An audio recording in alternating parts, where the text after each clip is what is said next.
অনেক ভালোবাসা আর বুক ভরা স্বপ্ন নিয়ে সংসার শুরু করেছিলেন, কিন্তু আজ কি সেই সম্পর্কে শুধু অকারণ সন্দেহ, তীব্র ইগো বা অহংকারের লড়াই আর অনবরত অশান্তি লেগে রয়েছে? সামান্য ছোটখাটো কথা কাটাকাটি থেকে শুরু হয়ে ঝামেলা কি আজ এতটাই বড় রূপ নিয়েছে যে জল এখন কোর্ট কাছারি বা ডিভোর্সের পরিস্থিতি পর্যন্ত গড়িয়েছে? অনেক বিবাহিত মানুষই বুক ভরা হাহাকার, একাকিত্ব আর চরম মানসিক যন্ত্রণা নিয়ে বলেন যে আমাদের মধ্যে আগে কত ভালোবাসা ছিল, কিন্তু এখন আমরা একই ছাদের নিচে থেকেও দুজনে দুজনকে সহ্য করতে পারি না। সারাক্ষণ শুধু সন্দেহ, একে অপরকে নিচু দেখানোর চেষ্টা আর ডিভোর্সের হুমকি।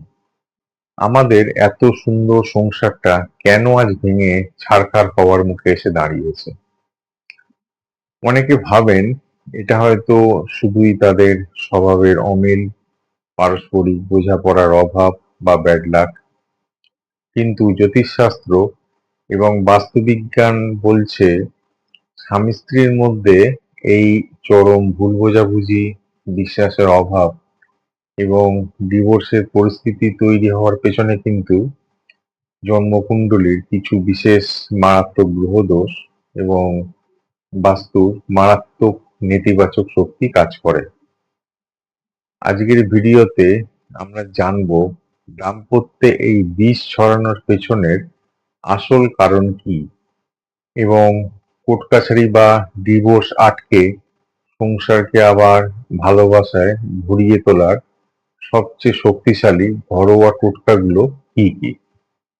জ্যোতিষশাস্ত্র অনুযায়ী আমাদের জন্মকুণ্ডলীর সপ্তম ভাব হলো বিবাহিত জীবন এবং জীবনসঙ্গীর প্রধান ঘর, আর অষ্টম ভাব হলো মাঙ্গলিক সুখ বা সুহৃদয় দাম্পত্য টিকিয়ে রাখার ঘর। যখন এই ভাবগুলো পীড়িত হয়, সংসার ভাঙার পরিস্থিতি তৈরি হয়। এছাড়া যে গ্রহগুলো এর জন্য দায়ী সেগুলো হলো, প্রথমেই আসবে রাহু ও কেতুর নাম। রাহু হলো অকারণ সন্দেহ, মানসিক বিভ্রান্তি, কান ভারী করা এবং পরকীয়ার মূল কারক। এখন সপ্তম ঘরে রাহুর শুভ প্রভাব থাকলে পার্টনারের মনে এক অদ্ভুত কুসংস্কার বা সন্দেহ তৈরি হয়। পার্টনারের কোনো কথাই তখন বিশ্বাস হতে চায় না। এবারে আসি সূর্য ও মঙ্গলের কথায়। সূর্য বা রবি হলো তীব্র ইগো, অহংকার এবং একগুঁয়েমির কারক, আর মঙ্গল হলো রাগ ও জেদের কারক। এখন এই দুটো গ্রহ যদি অশুভ হয়ে সপ্তম ঘরের সাথে যুক্ত হয়, তবে স্বামী বা স্ত্রীর মধ্যে আমি কেন আগে কথা বলবো বা আমি কেন মাথা নত করব, এই মারাত্মক ইগোর লড়াই শুরু হয়, যা শেষ পর্যন্ত ডিভোর্সের রূপ নেয়। এবার আসি শনিদেবের কথায়। শনি যদি সপ্তম ঘরে ক্রূর দৃষ্টি দেয়, তবে সম্পর্কের ভেতরের সমস্ত রস বা প্রেম শুকিয়ে যায়। স্বামী স্ত্রীর মধ্যে এক দীর্ঘস্থায়ী দূরত্ব এবং একাকিত্ব তৈরি হয়।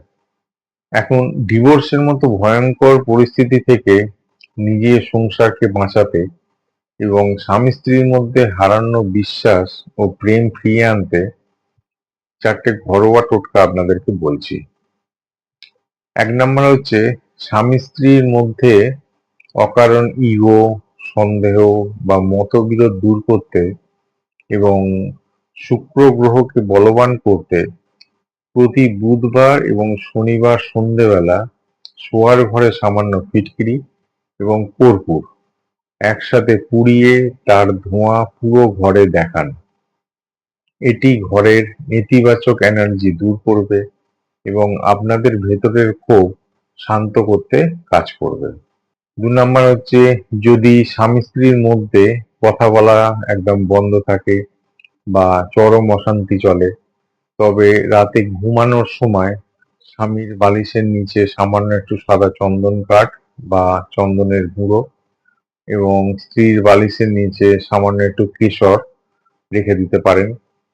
পরের দিন সকালে সেই চন্দন কোনো পবিত্র গাছের গোড়ায় দিয়ে দিন এবং কেশরটি জলে ভাসিয়ে দিন বা সামান্য জিভে ঠেকান।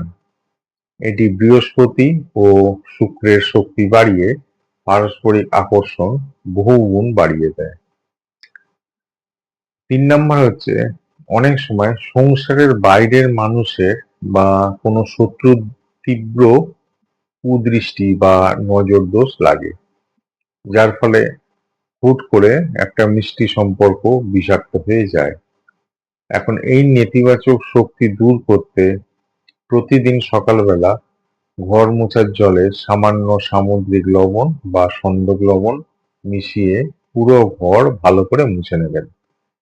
এর পাশাপাশি শোয়ার ঘরের উত্তর পূর্ব কোণে একটা কাঁচের বাটিতে কিছুটা নুন, গোটা নুন সবসময় রেখে দেবেন এবং প্রতি সপ্তাহে নুনটি বদলে দেবেন।